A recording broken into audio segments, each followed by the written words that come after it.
juhataksin sisse nüüd veel Mikk Saare, kes räägib meile nullenergia hoonetest.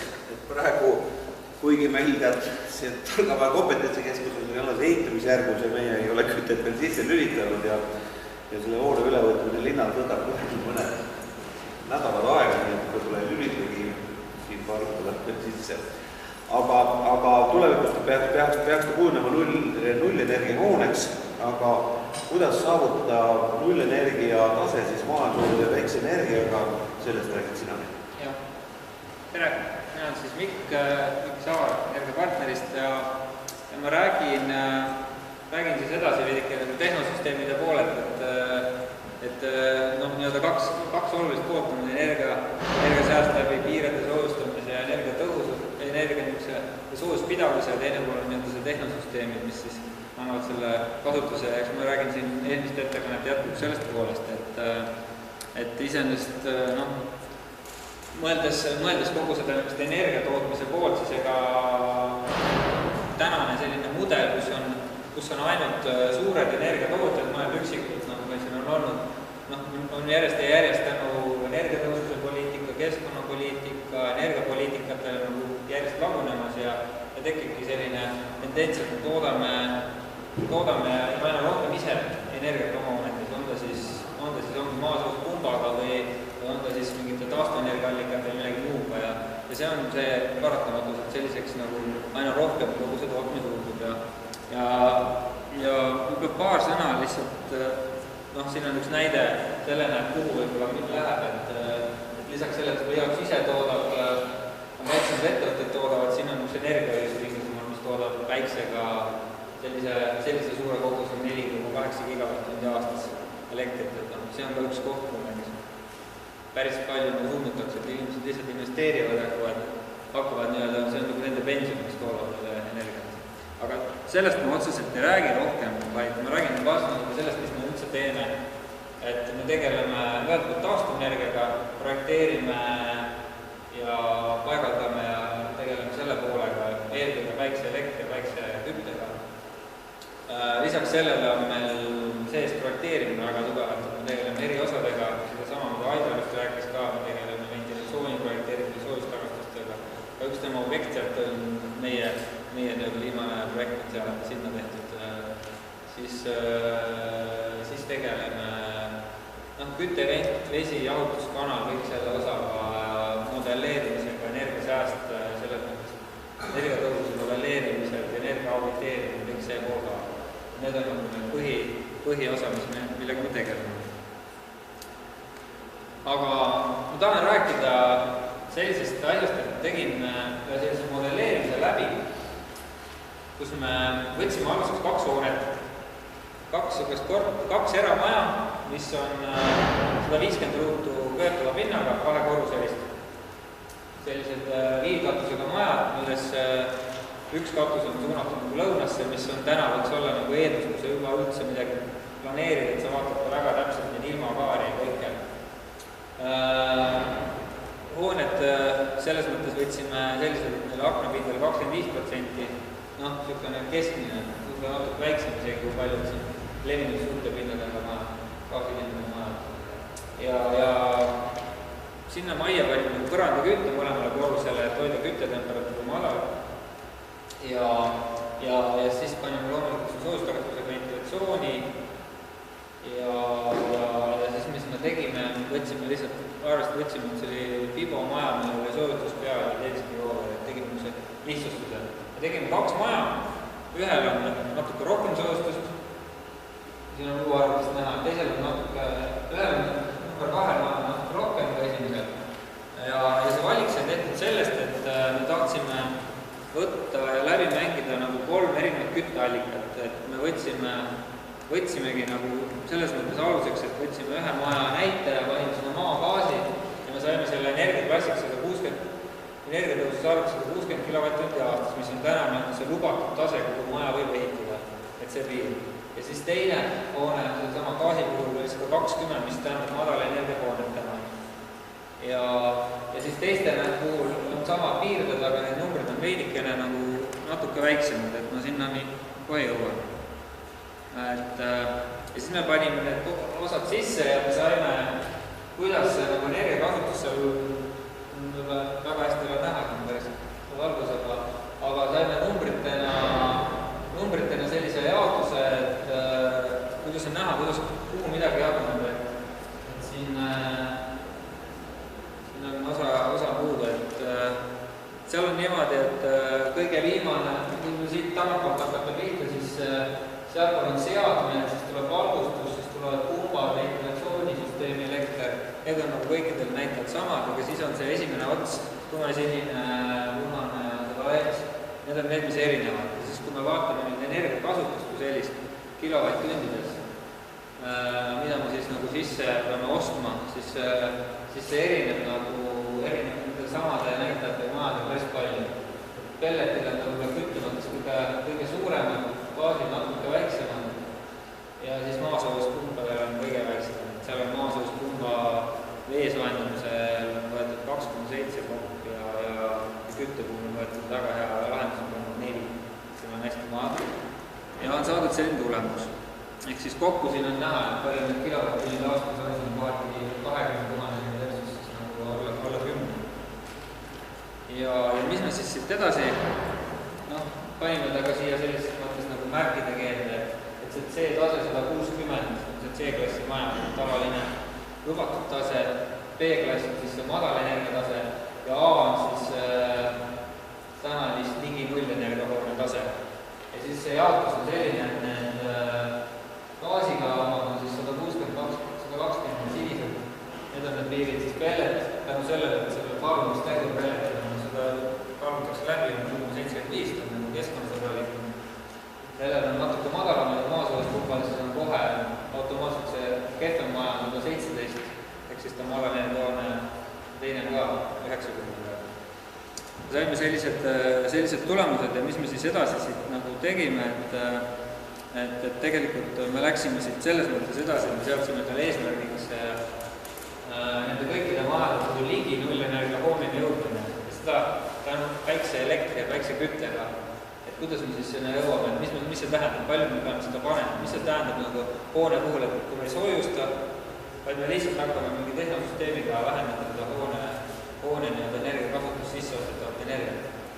Ja siis nii-öelda kõikide puhul näitasime ligi 0 energiahooneni 50 kW ja maasoojuspumpada puhul katusvõimaluses seda saime ka mängida neto 0 energiahooneni välja.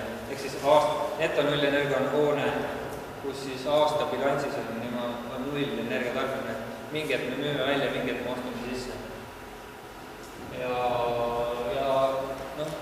nii ongi siis, et võib-olla 2 sõna sellest, ma ei tea, kui palju teil päikseküttest on juba räägitud, aga võib-olla lihtsalt ülevaatlikult. Päiksekütte olemus on see, et me soojendame selle päikseküttega vett põhimõtteliselt, et me soojendame eelkõige tarbevett, natuke kui saavad kütteks. Aga päikseküttel ja üldse päikse olemus päikse nii-öelda võimalus seda kasutada on eelkõige suvel, eelkõige päeval. See on nagu selle põhi nagu, see on miinus, ütleme selles mõttes, et ta on ajaliselt kindel perioodil, et enamik päikesest tuleb meil suvisel ajal ja samamoodi see tähendab seda, et ta saab selleks mõttes piiri, et me peaksime seda päikest kuidagi ära kasutama või siis seda kuhugi salvestama. Mida rohkem, vähem me kasutame, mida rohkem me toodame, seda rohkem peame salvestama. Selles mõttes nii-öelda selle päiksekütte salvestamise rajatav nagu struktuur nagu mahutida kõik läheb aina suuremaks ja kallimaks. Selles mõttes on ideaalne maja, see, kus kogu aeg tarbib iga päev, eriti päeval, et sellised nagu hooned on vähe, spaad ja mõned, kus on nagu hea mängida. Teatavasti eramõttes on see, et suvel ollakse puhkusel ja päeval üldse kodust ära ja selles mõttes on seda mõistlik nagu panna, aga mingi määral mahutada või tasustussüsteemi liiga suureks jääda. Võib, aga sellisel peab hoopis teistmoodi kogu asja mängima, et oleme ka seda mänginud, aga antud või mitte, kus me saaksime terve hoone nulli viia ainult kütteosa ja meeletult salvestada teha. Aga see on antud eesmärk, et antud oli panin midagi peale ja ma jõuan sellele, mis me siis minna tegime ka maja. Aga jah, ütles, et selle jaoks on kõige olulisem on salvestada. Siin on üks näide ühest spaast, kus on Eesti kõige suurem päikseküttepark.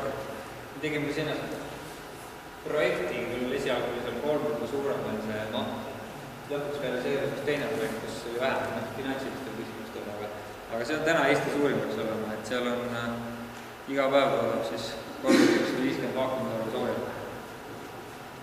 Sellest suvest on töös. Teine pool siis on nii-öelda päikseelekter, mis on nagu täna kõige lihtsam energiatootmisviis, kõige hooldusvaba. Ta põhimõtteliselt koosneb paneelidest, päiksepaneelidest katusel, mis on kuskil või siis ka maa peal.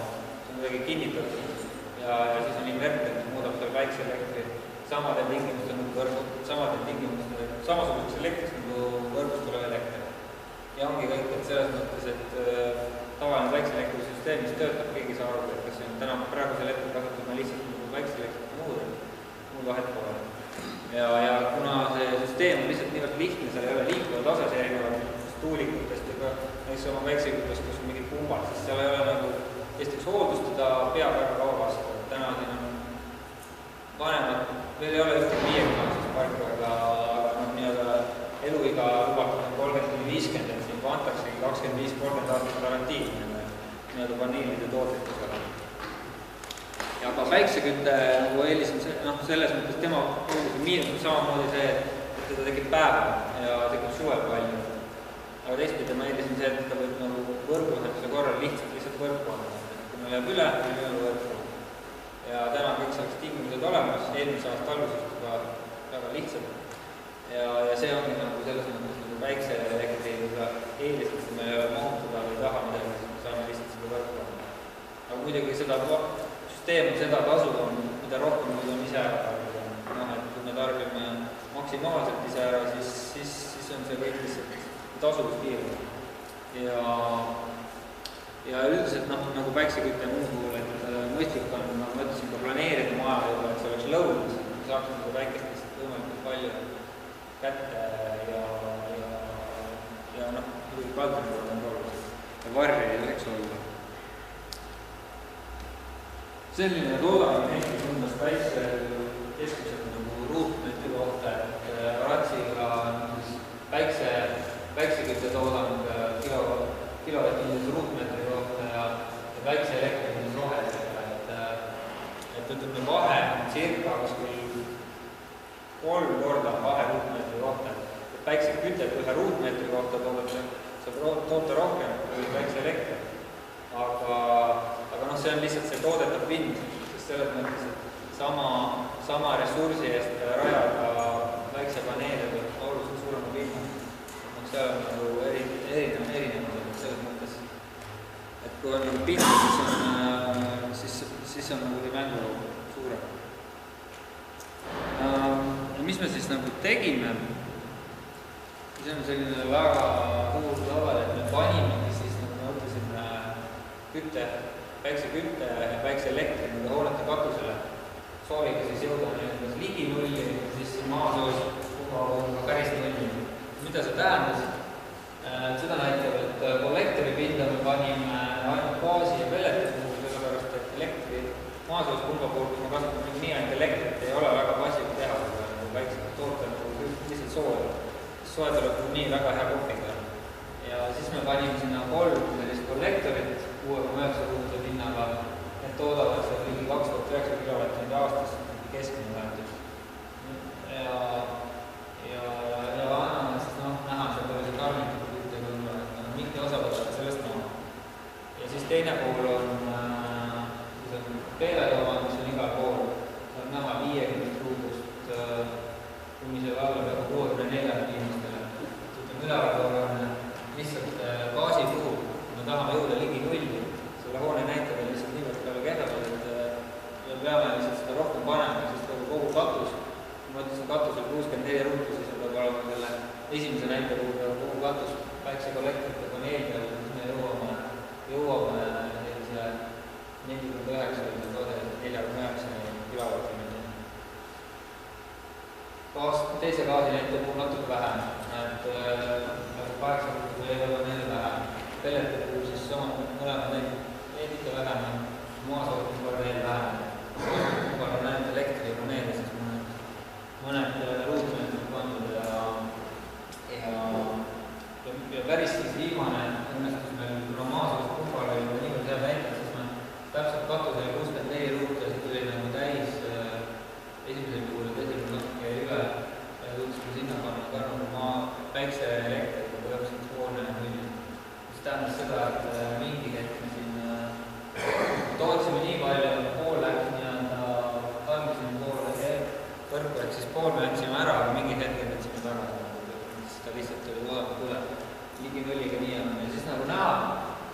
maksumused tagasi. Mida tähendab see, et viia gaasiga hoone ligi nulli, tähendab seal 16-15 000 pelletit natuke vähem.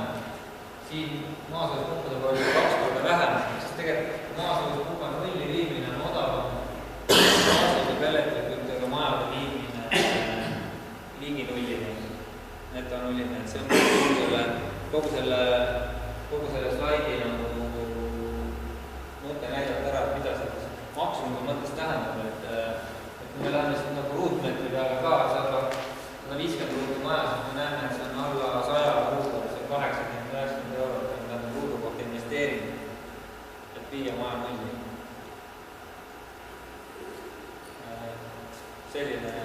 Selline tulemus siis. Et iseenesest kui majade maksumusi on 1000-1200 eurot ruut, siis see on alla 10%, et see kui viia maja netonulli, kus on maasoojuspumba. See ei olegi, et siis tekibki küsimus mingi kohal, et kas meil on mõtet veel edasi investeerida hoone tõususse või siis me teeme minna energiasüsteemi, taastuvenergiasüsteemi ja teeme sellega hoone tõusu. Aga eks see ongi nagu niisugune arenev valdkond ja mõtled, et eks siin lahendusi veel lõuab selleni, kui meil see 2019 ja 2021 tuleb see kohustus seda ligi nullida läheb, siis selleks ajaks kui on veel mingid paremad mõtted lahendada, aga praegu me teada on selline. Nii, sul on nagu kõik. Nii, et esimeses blokis siis rääkisime sellest, et põhimõtteliselt tegelikult selle erinevate selliste aastaküütega ligi nulli viimine on ka väga aktuaalne ka konkreetselt selliste hoonete puhul, nagu meil see praegu vana pakamajas on, kus sa tegelikult ei saagi ju nii-öelda investeerida, nagu soojustada ei saa, muuta ei saa, saad ainult värvida ja küll aknad siin on ka tegelikult juba 90-ndatel paketid, mis siia mainin veel SEB panga ajal ette. Aknad saad muuta natuke tihedamaks ventilatsiooni parandada, saad ikkagi neid vanu maju, mida Eestis on minu hinnangul kokku kunstkaitsal olevad maju ligi 10 000. Tegelikult saad ainult selliste erinevate taastuvate vahenditega, seal hakkavad ka visuaaltööd, ega see päiksepaneeli või pane igale poole ja seda pumpa ei saa öelda ka igale poole panna, nii et aga igal juhul arvutused näitavad, et see on selline vähemalt teoreetiliselt võimalik tee, et sa saad paigutada niimoodi sobivalt ära, pigem leid see kooskõlastus siis muinsuskaitsega. Meie keskusel üks mõte on ka näidata tegelikult 3 sellist energiakasutuse osa, et üks on siis selles, kuidas nagu vanades majades toimetada, kus tegelikult on nendest ruumidest on siin nõude välja võetud, et kuskil on siin ka need eestlased radikad kaasa sees, et kuidas sellisel moonet nagu teha ja teistpidi siis, et milline oleks see madal energiakasutus, kus sa saavutad seda nii-öelda tavapärase energiatarbijaga ja materjali kokkuhoidu ja teistpidi see liginulli energiatasemega. Aga igal juhul suured tänud sulle, kas sinul on olemas see reiburaamat? Te olete kaasautor vist? Ei, ütles, et ta on siin juba 3 korda kuulanud ja läks lapsele peale. Seda ettekada tegin esmalt. Aga ta ütles, et ta nagu nägi, et sina hakkasid rääkima, kuidas läks ära. Ma olen mitu peal 7 korda kuulanud ja ma ei... No näed, siis ta jäi nagu... Uuest infost kuulnud. Ta tahab raamat, ei taha palju. Mul on see olemas siin. No tahab teist. On see mingi teine tükk? Ma arvan, et meil sama copy-paste teema, meil on 3. Jah. Nii et võtta